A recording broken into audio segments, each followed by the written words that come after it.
know in the chat what you would like to see us present on. Last week was Nurses Week, in case any of you guys joined us.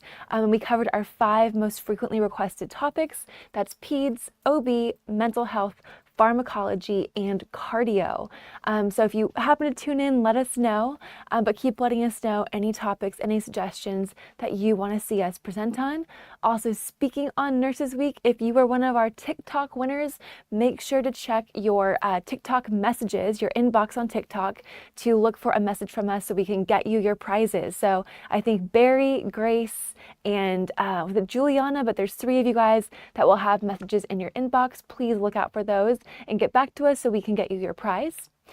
So you know this live will be on demand when we're done, so you can check any of our social channels, watch it back on your own time. I think the YouTube channel is personally the easiest one to search. And we also want to make sure you're following us at UWorld Nursing on whatever your preferred social channel is. So I see a lot of you guys tuning in. I see a lot of you tuning in from all over the world. We are so happy to have you, whether you're joining us stateside or you're an international viewer.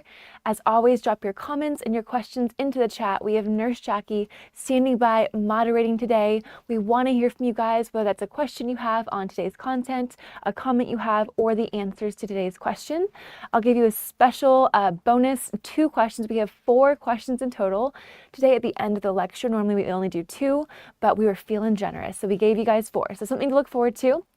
Keep letting us know where you are joining from, and I'm going to go ahead and get started with, we're going to start with the basics of blood flow, kind of our agenda for the day, and then we'll jump into left heart failure, move into right heart failure, and per usual, we're going to end the session with those NCLEX style questions. So we will have lots of questions peppered throughout to check your understanding.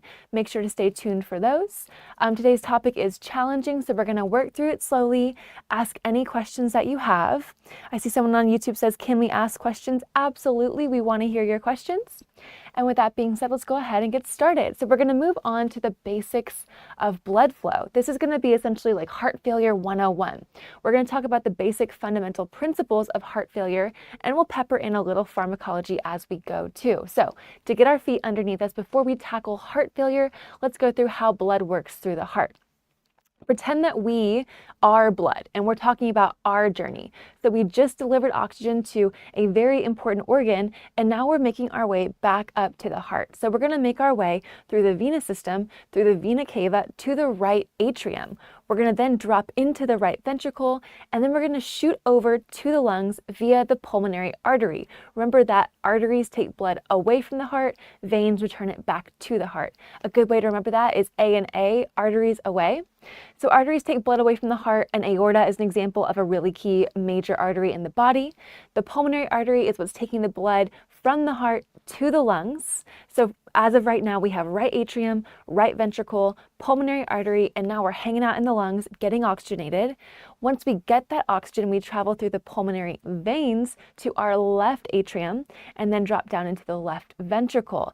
Then we get a big push out from the aorta, to whatever our destination in the body might be to go and oxygenate that organ or that part of the body. So to sum it up, right atrium to right ventricle, to pulmonary artery, to the lungs to get our oxygen, back through the pulmonary vein, to the left atrium, to the left ventricle, out through the aorta, and then to wherever else we are going in the body before we start the cycle all over again. So now let's shift gears and apply that to heart failure. How does this work its way in? So I'm going to ask a question to challenge you all, but heart failure is essentially the inability of the heart to maintain adequate blank blank. So I'm looking for an answer. It's a 2-word answer, but heart failure is the inability of the heart to maintain adequate what? And it's a 2-word answer that we're looking for. But what are we not able to maintain with a client in heart failure? Drop your answers into the comments, into the chat, so we can see what you all are thinking. I'll give you a few seconds to do this. And this is a tricky one, so no worries if you don't get it. Better to give it a try than not give it a try at all. But again, we're asking, heart failure is the inability of the heart to maintain what? And you guys are correct. Cardiac output is what we were looking for. Way to go. It looks like Leo got that correct, as did a couple of you guys. On a couple of different, Omari got it correct. and Grace did as well. So congrats, you guys, way to go. The answer I was looking for was cardiac output. So heart failure is the inability of the heart to maintain that adequate cardiac output. So we know cardiac output is the amount of blood that's being pumped from the heart out to deliver oxygen to our vital organs, to the rest of the body. So when we have that diminished cardiac output, what we see is inadequate tissue perfusion. When we have inadequate tissue perfusion, we have problems in turn. So here, not only are our organs not going to receive that oxygen-rich blood, but also blood is going to get backed up along the way, which causes congestion. And this congestion can be in our lungs, it can be throughout the circulatory system. As you'll see, that kind of depends on if it's left or right heart failure. But this backup, this congestion is where a lot of our manifestations come from. So with that being said, let's go ahead and jump to left heart failure. That's where we're going to start today. Now, important to note is that with heart failure, there's a number of different combinations. So we can have acute heart failure, we can have acute decompensated heart failure, we can have chronic left, right, diastolic, systolic, a lot of combinations here. Today, for simplicity's sake, we're just going to focus on left and right heart failure. So we're talking about left heart failure right now. When we say left heart failure, the dysfunction, no surprise, is going to be on the left side of the heart, and it mostly happens within the left ventricle. So I'm going to ask you guys another challenging question. So knowing what we know now about the basics of blood flow, and knowing that we have a free, open flow of blood, if we were to put a plug in that left ventricle saying no blood can come into the left ventricle, where is the first place we're going to see blood accumulate? Essentially, work backwards with the blood flow that we just went over. Where is the blood going to be backed up? Where is this congestion going to lie? Go ahead and drop your answer in the chat. Again, we're asking if we were to plug that left ventricle, where would we see a backup of blood? Now, this is a challenging question, but think back to that basics of blood flow when we trace the entire path of blood through the hearts. And I see a couple of answers already coming in. You guys are so smart. Way to go. The lungs. So if we plug that left ventricle and we get the backup of blood, we're going to see a backup and a congestion in the lungs. And in left heart failure, blood is backing up into the lungs. We can remember this by left heart failure, an L equals lungs, also an L. So L to L. Great job, you guys. I see lots of lung answers coming in. You guys are doing fabulous. So now that we know this is where the source of congestion is, it's going to make our manifestations make a little bit more sense. So our key manifestations of left heart failure include things like difficulty breathing, and this can look like dyspnea or orthopnea. We can see those bad lung sounds that we never want to auscultate, like crackles and rails, and we can have a cough with that frothy pink sputum. We also will see cold and clammy skin because remember, we're not perfusing that oxygen-rich blood distally, and we won't have that warm oxygenated skin. We get that kind of cold, clammy presentation. Clients can see tachycardia or that increased heart rate as the body works to compensate and try and maintain cardiac output, which we know is inadequate. And lastly, clients can also see weight gain. So our causes of left heart failure, to sum it all up, are going to be anything that weaken the pump. Remember that the heart is pumping blood, so anything that works against that to weaken the heart as a pump are going to be our causes of left heart failure. This includes things like hypertension is one of our biggest red flag cause, just that high blood pressure.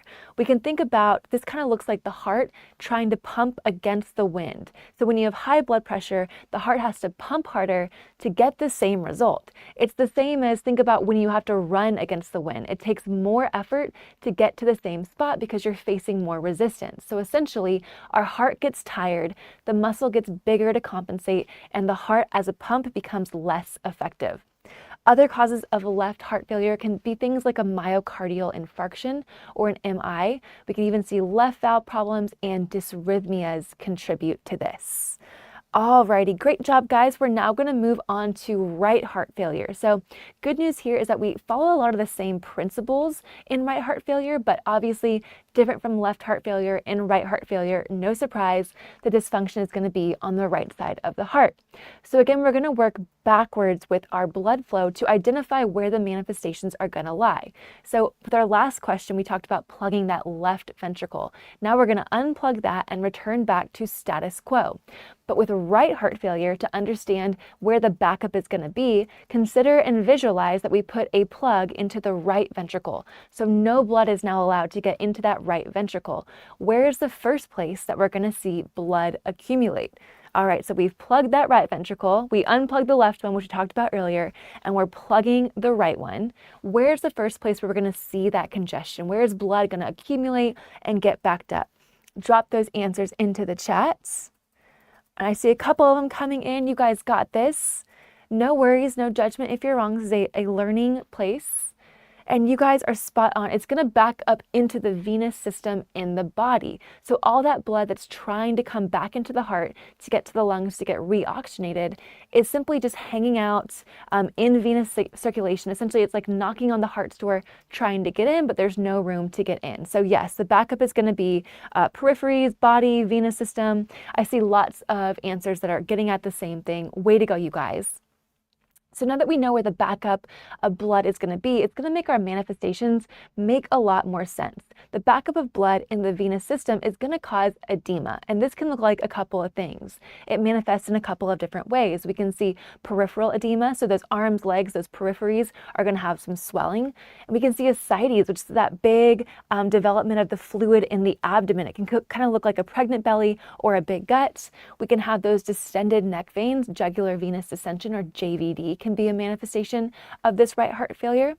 And we can even see enlargement of the liver and the spleen being hepatomegaly and splenomegaly. Alrighty, so now let's talk about causes. We know what it looks like. Now, how do we know what caused it? The most typical culprit for right heart failure is going to be nothing but the people next door, the left heart failure. So it can infiltrate from one side of the heart to another. Again, the most common and typical culprit of right heart failure is going to be left heart failure. Other things that can cause it include lung diseases and valve problems. Alrighty, so we covered this now, left and right. Let's talk about our interventions. We know everything that can go wrong in these clients. How do we treat them? How do we make them better as nurses? So when we manage heart failure, again, we're focusing on the blood flow. And we want to use our medications or our pharmacological interventions to do three main things. First of which, we want to reduce the amount of fluid that's coming into the heart, or the preload is what this is called, so decreasing our circulating fluid volume. Number two, we want to maximize the function of the heart, so getting the biggest squeeze with each pump, maximizing what's called our ejection fraction, essentially maximizing the heart as a pump. And lastly, we want to reduce the afterload, and what this essentially in turn is going to be the blood pressure. So there are lots of different drugs that can do this, that can help us out with these three things, but we're going to focus on three main drug classes that are going to be kind of our heart failure maintenance medications. These are not as much our acute decompensated medications and treatments, but the first of which is going to be diuretics. Now, diuretics tackles our first point by decreasing preload. It reduces the volume in our venous blood, therefore decreasing the amount of the circulating fluid volume by excreting it through the kidneys in that genitourinary system. So there are lots of different classes of diuretics. We have our loop diuretics being our furosemide or Lasix. This is one of the most commonly given diuretics. We have thiazide diuretics, so our hydrochlorothiazide. Osmotic diuretics include, and I always say this wrong, but dapagliflozin is a common one. And lastly, and important to notice, is our potassium sparing diuretic, like a spironolactone. And of course, just like the name says, this one does spare potassium while it excretes the rest of that fluid. So we're not excreting lots of fluid. These clients are less likely to have hypokalemia, but they are more likely to have hyperkalemia. So important to keep in mind. Our second class of medications are going to be those beta blockers. Now, these work to lower the heart rate. They essentially, in the course of heart failure, help to give the heart a little bit of a rest. So it helps to decrease our afterload. And common examples of this would be like a carvedilol, or a Coreg is going to be the trade name for that. Metoprolol, labetalol, propranolol are other examples of beta blockers. And lastly, ACE inhibitors. So these not only decrease afterload, they also decrease that systemic vascular resistance. They work to increase the renal blood flow, help to perfuse those kidneys. And we also it works to relieve a lot of those heart failure related symptoms. Now, common examples of this are going to be captopril or lisinopril. Alrighty, so those are our three main medications. Those are mostly going to be maintenance medications.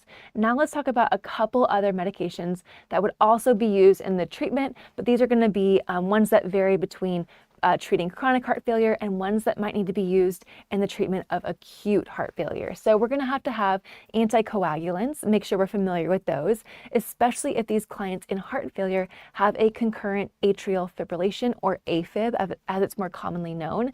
AFib causes the pooling and the swirling of the blood in that atria. Whenever we have that blood that's staying together, we have an increased chance of coagulation. We want to make sure we're not clotting, so we're going to put them on an anticoagulant. These clients may also require antidysrhythmic drugs. And morphine, this is another interesting one. So morphine, we know it as an opioid, helps to reduce pain, but it also vasodilates. And when we vasodilate, this can help reduce some of the pulmonary congestion that these clients experience. But one thing to note is that morphine is a high alert drug, so it does risk respiratory depression. So we have to make sure that we are assessing these clients continually and assessing their O2 sats, their breathing rate, make sure we're not experiencing any of that respiratory depression. Alrighty, another important thing we want to make sure we understand are positive inotropes. Now, these work to increase our cardiac output. They help to increase the contractility of the heart. These things mean they strengthen the heart as the pump, which this is one of our biggest problems in heart failure. The heart is weakened as a pump, so this is trying to work against that. Examples of a positive inotrope include dopamine, dobutamine, and digoxin. Now, these, especially digoxin, are going to be high alert medications. Digoxin, if any of you are familiar with it, is going to have a really narrow therapeutic index, which means it requires a higher level of care to assess these clients. Again, digoxin is not going to be a maintenance medication. We're not just going to send a client home on this most likely. So we're going to want to make sure they're in a clinical setting and we are frequently assessing. In that same vein, vasodilators like a nitrate, which is a nitroglycerin, or a nitroprusside like NitroPress. These help to kind of tackle all 3 points. They decrease afterload, preload, and help to reduce some of that blood pressure. These work to all 3 points that we're trying to achieve, as we mentioned earlier.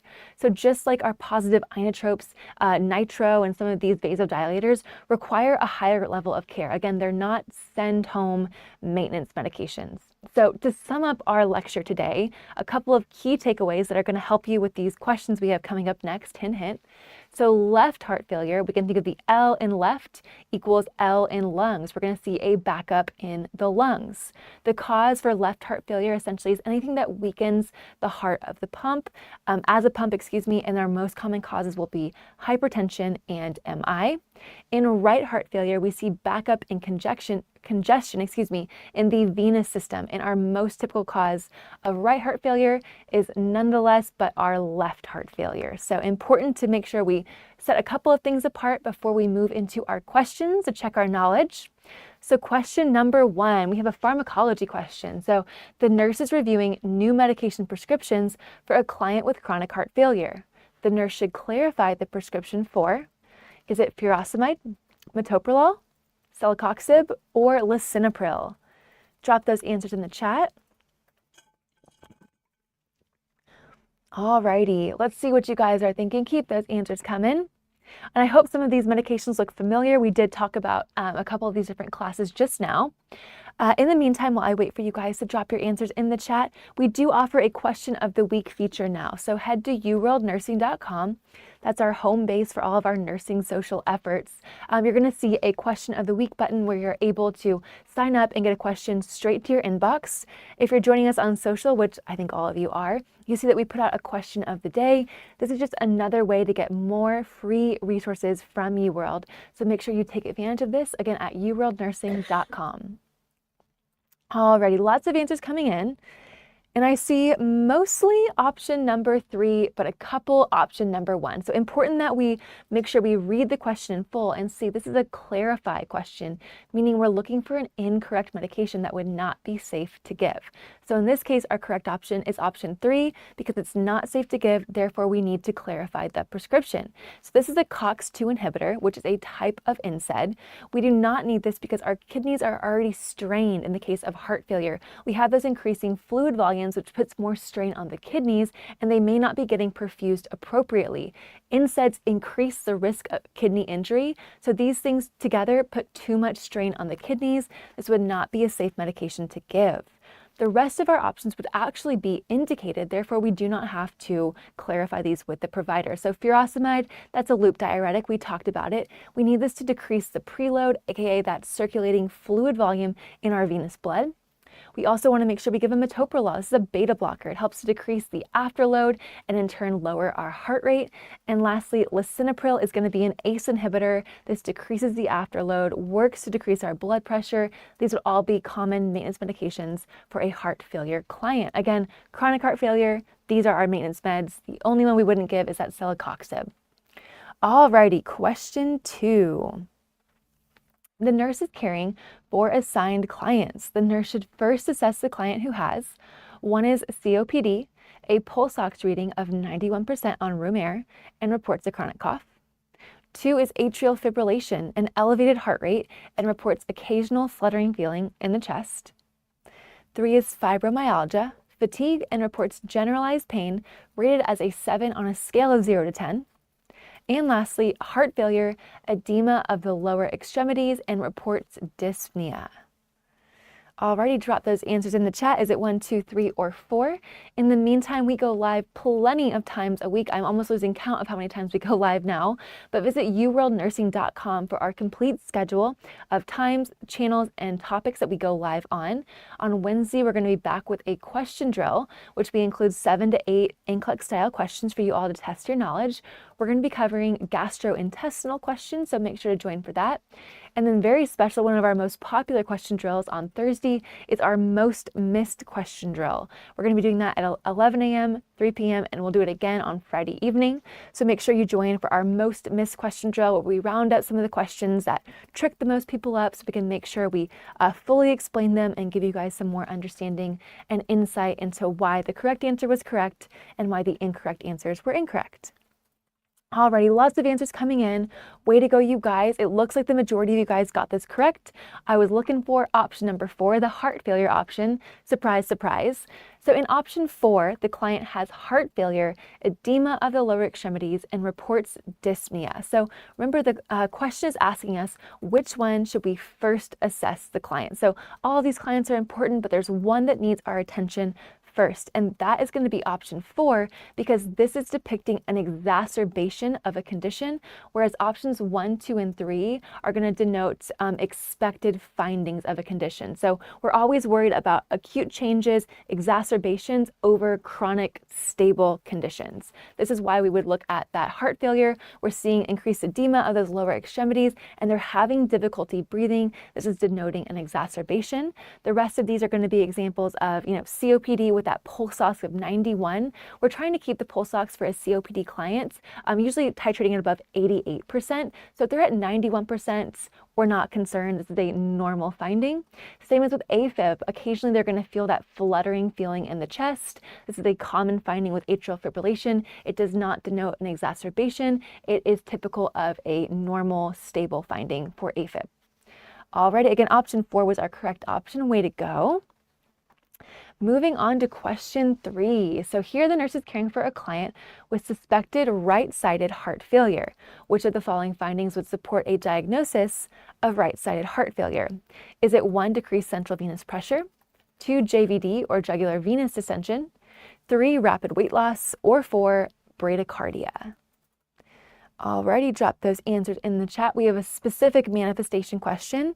I hope you guys screenshotted that right and left-sided heart failure image. Again, anything that we put up here, you guys are free to screenshot, take a picture, take it with you, and save it for your future studies.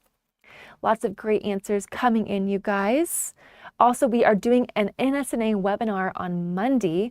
We're going to be covering case studies, adaptive testing, and then we're going to be hitting pharmacology. So if any of you guys are NSNA members, you can look at our social media to find more information. You can look at the NSNA social media, but it's from 11 to 1 p.m. Central Standard Time next Monday, May 19th. We would love for you all to join. I believe it's $25 for NSNA members and $35 for non-members. Alrighty, great job, you guys. You guys almost all got this question correct. Good job. That's option number 2, JVD or jugular venous distension. So remember, option 2, JVD, ascites, peripheral edema, these are all going to be signs and symptoms of our right-sided heart failure. Remember that in right heart failure, our blood is backing up into the venous system. So these are where the manifestations are going to lie. Therefore, option 2, JVD was our correct one. The rest are not necessarily going to be correct. They're not necessarily all the opposite. They're not denoting left heart failure either, but rapid weight loss, we're more likely to see weight gain. This would be incorrect, but again, our correct answer is going to be that JVD option 2. Alrighty, moving on to our final question of the day. The nurse is assessing a client. Now this side, we're talking about left-sided heart failure. So let's switch gears a little bit. Which of the following findings would be consistent with the condition? Is it ascites, pedal edema, persistent dry cough, right upper quadrant pain, or lastly 5, crackles auscultated in the lungs? Drop your answers in the chat. This is our only select all that apply question today. I was trying to be nice, so drop them in. Let's see what you all are thinking. Again, good news, the NCLEX now gives partial credit. So if you only get one, you don't get them all, you are awarded for your correct answers and you are not subtracted for your incorrect answers. Our last exciting thing that I want to call out today is that next Thursday, so I believe that is the 22nd, we are going to be doing a live concept map. So normally our Thursday mornings are question drills. We're going to be doing a live that's based on a concept map. So if any of you guys struggle with this, I know it was kind of a tricky thing to get used to in nursing school. We're going to be doing one live. We're going to be walking through it in depth. So if you struggle with that, make sure to join us next Thursday at 11 a.m. Central Standard Time. And I'll give you a special hint, it's going to be on hyperthyroidism. So starting with a more simple topic, and as we do more of them, we'll get more and more complex. Alrighty, great answers. Way to go, you guys. Thank you so much for submitting. And the majority of you guys got this one correct. Way to go. Option 3 and option 5 were our correct options. So remember, left-sided heart failure, left equals lungs. Our backup is going to be in the lungs. So the majority of our manifestations are going to lie in the lungs. Now, a persistent dry cough and crackles auscultated, literally it says in the lungs. These are the ones that sound the most like in the lungs to me. So these are going to be our correct options because these denote left heart failure. Remember that ascites and pedal edema, a lot of those edematic symptoms are going to be more associated with right heart failure because the backup is in the venous congestion. So ascites and pedal edema are going to be consistent with right heart failure. The persistent dry cough and crackles in the lungs are going to be consistent with our left-sided heart failure, which is what the question was asking. Those 3 and 5 were our correct options. Alrighty, great job, you guys. We're going to jump to our QBank slide really quickly. Again, this is a great little view for all of our UWorld users. This is how you access more questions based on the content of today. And if you're not using UWorld, here is a little bit of a sneak peek into our QBank and how it works and how many ways you can filter and drag and drop and change the questions so you can target exactly the topic that you want to be tested on. In closing, thank you all for staying tuned. I hope